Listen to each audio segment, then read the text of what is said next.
Assalamualaikum warahmatullahi wabarakatuh. Perkenalkan, nama saya Salma Syarisyah Tamaran Leo, murid kelas 11-3 di SMA Negeri 1 Kota Tua. Pada kesempatan kali ini saya akan menjelaskan tugas sejarah yang diberikan oleh Bapak Guru Pak Edwin Rumte. Menjelaskan kebijakan politik Jepang terhadap pergerakan nasional Indonesia dan organisasi pergerakan nasional. Selama pendudukan Jepang di Indonesia, mereka menerapkan kebijakan politik yang bertujuan untuk mengendalikan dan membatasi pergerakan nasional Indonesia yang berujung untuk kemerdekaan. Berikut adalah beberapa kebijakan politik Jepang terhadap pergerakan nasional Indonesia dan organisasi pergerakan nasional. Yang pertama, pembubaran organisasi politik. Jepang membubarkan organisasi politik yang dianggap mengancam kekuasaan mereka. Organisasi seperti Partai Nasional Indonesia atau PNI dan Partai Komunis Indonesia atau PKI dibubarkan dan para pemimpinnya ditangkap dan dipenjara. Pembubaran ini bertujuan untuk menghentikan aktivitas politik yang tidak sejalan dengan kepentingan Jepang.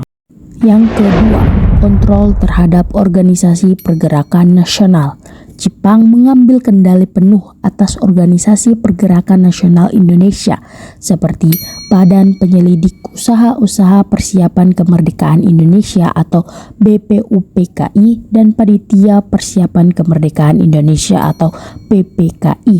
Mereka memanipulasi keputusan dan arah gerakan nasional sesuai dengan kepentingan mereka sendiri. Yang ketiga, penekanan terhadap kemerdekaan. Jepang tidak mengakui kemerdekaan Indonesia sebagai tujuan utama mereka. Mereka lebih tertarik pada penggunaan sumber daya alam dan tenaga kerja Indonesia untuk mendukung upaya perang mereka.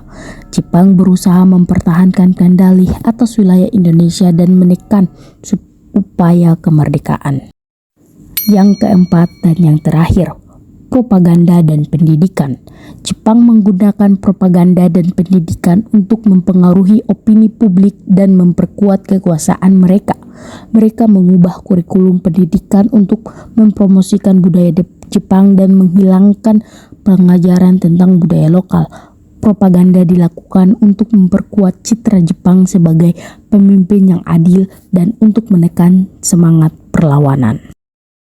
Kesimpulannya adalah, meskipun Jepang mencoba mengendalikan dan membatasi pergerakan nasional Indonesia, mereka tidak dapat sepenuhnya menghentikan semangat perjuangan dan aspirasi kemerdekaan. Periode pendudukan Jepang ini menjadi salah satu pemicu penting dalam perjuangan Indonesia untuk meraih kemerdekaan, karena memperkuat kesadaran nasional dan persatuan di antara rakyat Indonesia. Demikian yang bisa saya jelaskan mengenai kebijakan politik Jepang terhadap pergerakan nasional Indonesia dan organisasi pergerakan nasional. Saya Salma Syarisyah Tamaran Leo, pamit, mohon undur diri. Wassalamualaikum warahmatullahi wabarakatuh.